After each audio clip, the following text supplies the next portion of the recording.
Hola, ¿cómo están? Bueno, mi nombre es Laura Margulis, yo soy adjunta de la Cátedra 1 de Neurofisiología y esta es la clase virtual número 9. En esta clase nos vamos a ocupar de los sistemas de memoria. Vamos a estudiar en esta primera parte cuestiones conceptuales, teóricas relacionadas al estudio de la memoria, y en la segunda parte, en la próxima clase, vamos a aplicar esos conceptos para comprender qué sucede en la patología, cuando se alteran estos distintos aspectos que vamos a estudiar hoy respecto de la memoria. Cuando nosotros pensamos en la memoria, en realidad podemos, si indagamos un poquito más, determinar que no estamos hablando de una sola cosa. Los humanos somos capaces de almacenar, guardar, recordar múltiples aspectos o cuestiones diferentes. Por ejemplo, podemos recordar eventos en los que estuvimos involucrados.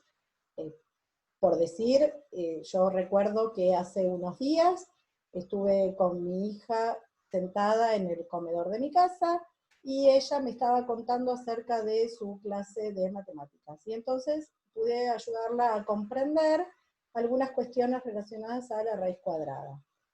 Sin embargo, no solamente eso, que yo estoy brindándoles a ustedes como un recuerdo, y que por supuesto lo es, sería lo que yo puedo guardar en mi memoria. Los humanos también somos capaces de guardar conceptos acerca de distintos conocimientos que tenemos de distinta índole. Por ejemplo, en esa misma conversación, yo tuve que recuperar, es decir, acceder, actualizar recuerdos relacionados a los conocimientos que yo tengo respecto de la raíz cuadrada.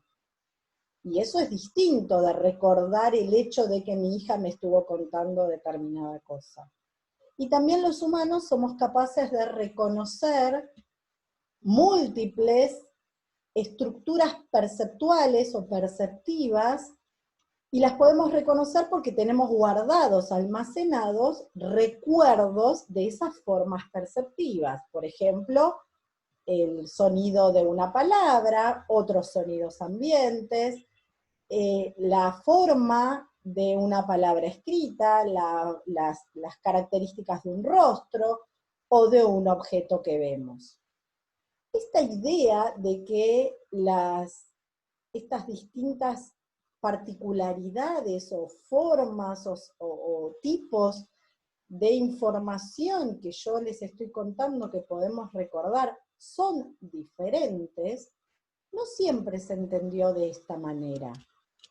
Hasta aproximadamente mediados del siglo XX, la memoria era entendida como una propiedad general de la corteza, es decir, como una entidad única llevada adelante o procesada por toda la corteza cerebral. Hubo unos intentos previos por comprender que la memoria era sostenida por distintas estructuras del cerebro, pero que no fueron exitosos.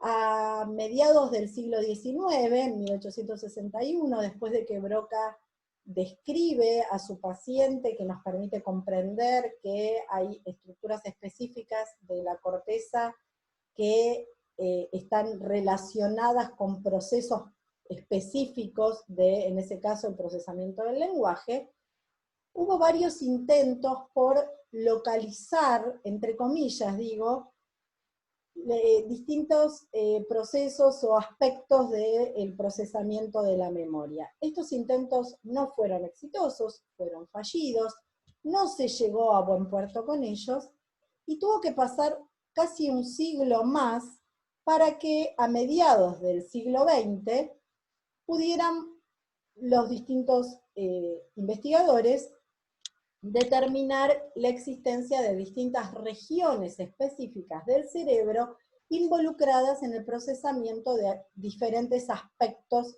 del procesamiento amnésico.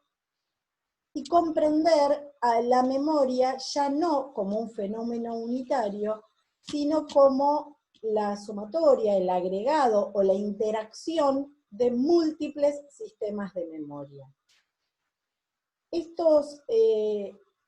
Esta era, digamos, en el estudio de la memoria como múltiples sistemas y con diferentes regiones involucradas, en parte se inicia con los estudios de Penfield en los años 40.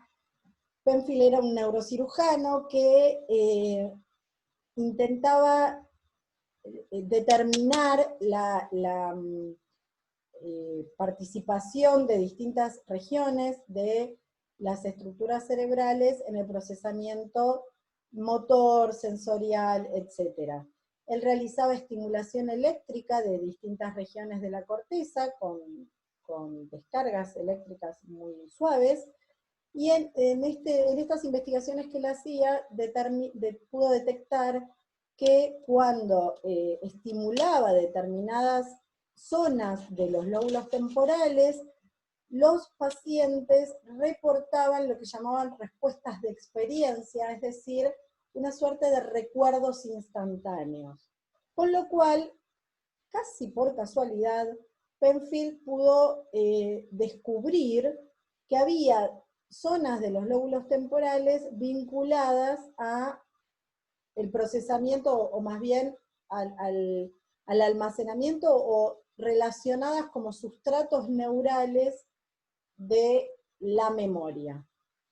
Unos años más tarde, Brenda Milner, que trabajaba en el laboratorio de Penfield, comienza a estudiar con mayor profundidad qué pasaba con la memoria en pacientes que habían sido sometidos a cirugías de epilepsia y a los cuales se les había extirpado, porque era lo más adecuado para su patología, una estructura en particular que era el hipocampo.